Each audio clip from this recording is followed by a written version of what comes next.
Shalom, saudaraku yang dikasihi Tuhan. Kita berjumpa lagi di dalam Bina Iman GKI Krasi Solo, tepat pada hari ini, hari Rabu, tanggal 14 Juni 2023. Mari saudara, saya mengajak setiap saudara, dimanapun saat ini saudara berada, kita mau menyatukan hati kita untuk menerima didikan dari Tuhan. Kita berdoa. Tuhan, Engkau Allah yang penuh dengan cinta kasih. Kami bersyukur untuk cinta kasih-Mu yang tak pernah berhenti. Kami juga bersyukur ketika Tuhan masih terus mengizinkan kami untuk merasakan kasih setia-Mu di tengah dunia ini. Maka Tuhan, saat ini kami juga mau mengarahkan hati kami supaya kami menjadi seturut dengan apa yang Tuhan kehendaki. Bukanlah kehendak kami yang terjadi, karena kami sungguh percaya bahwa Tuhan dapat memakai setiap banyak kesempatan untuk menyatakan kasih-Mu bagi dunia ini.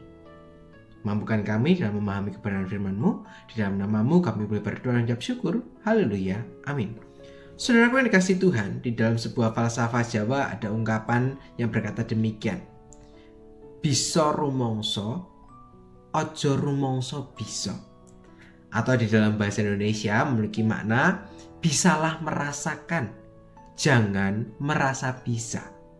Sebenarnya ungkapan ini sangat dekat dengan kita. Sebab sebagai manusia seringkali kita tidak bisa memahami, tidak bisa merasakan. Yang kita lakukan justru sebaliknya. Kita merasa bisa, kita merasa mampu. Sehingga ketika kita bisa merasa mampu tadi, kemudian kita meremehkan yang ada di sekitar kita. Nah, itu yang juga sebenarnya sedang dilakukan oleh orang-orang Farisi. Ketika mereka merasa bahwa dirinya paling suci, dirinya paling benar. Dan itu yang akan kita pelajari dan akan kita pahami pada hari ini. Mari bersama-sama kita akan membuka bagian Alkitab kita yang terambil dari Injil Matius pasal yang ke-12 ayat yang ke-7 dan ke-8. Demikianlah firman Tuhan. Jika memang kamu mengerti maksud firman ini, yang ku kehendaki ialah belas kasihan dan bukan persembahan.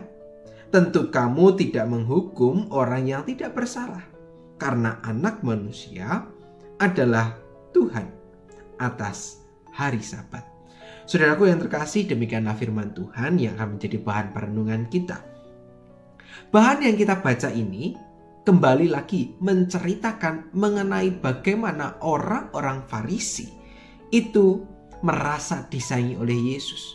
Maka bagian yang kita baca ini menjadi salah satu bagian di mana narasi ketidaksukaan orang Farisi kepada Yesus.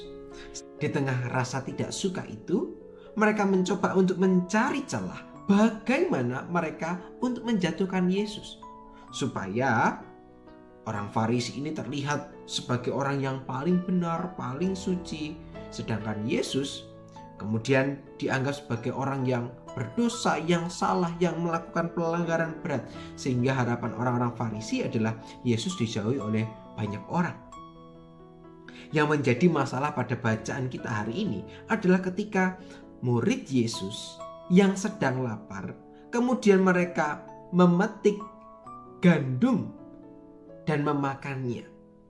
Dan itu menjadi salah satu hal yang kemudian mereka permasalahkan, sebab mereka melakukan itu di hari Sabat. Dan apa yang menjadi respon Yesus?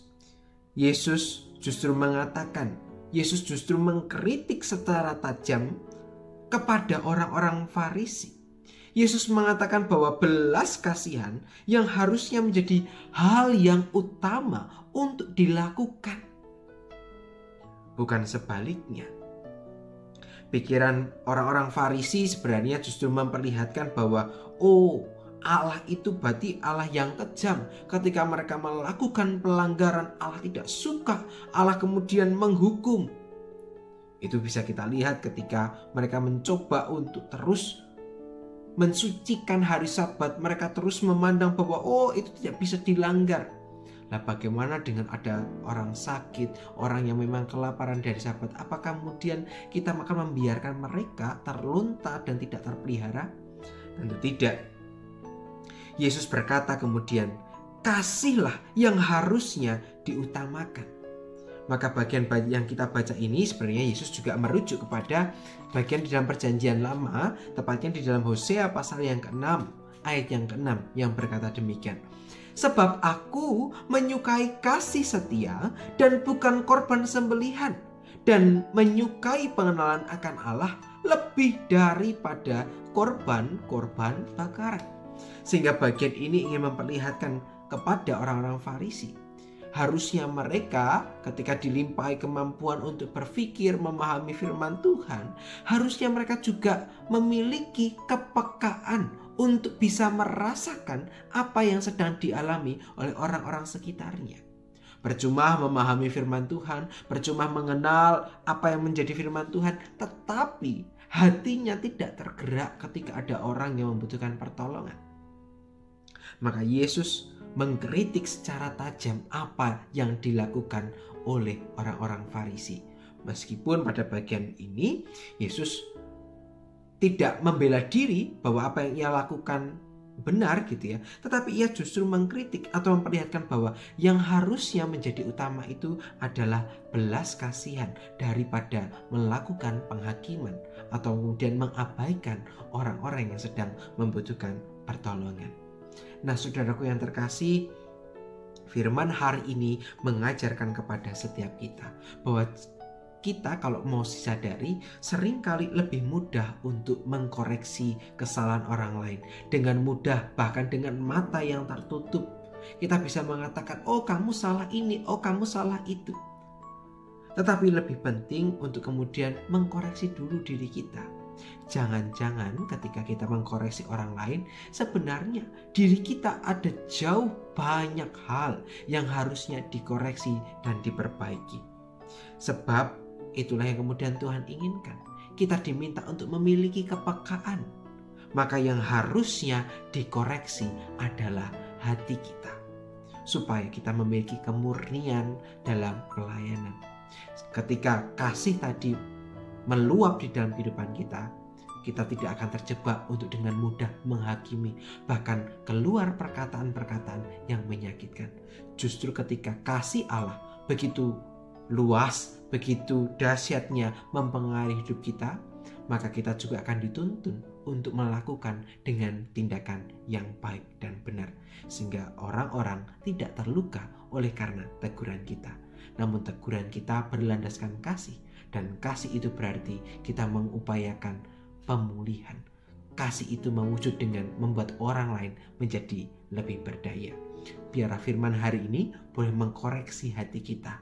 Jangan lebih banyak menghakimi, tetapi lebih banyak mengkoreksi diri kita. Biarlah firman hari ini boleh meneguhkan setiap pengalaman hidup kita. Mari kita menutup perenungan ini di dalam doa. Kita berdoa. Tuhan, kami sungguh bersyukur ketika Tuhan mengingatkan kami bahwa kami harus lebih banyak mengkoreksi hati kami, sebab ada banyak hal yang harus kami perbaiki.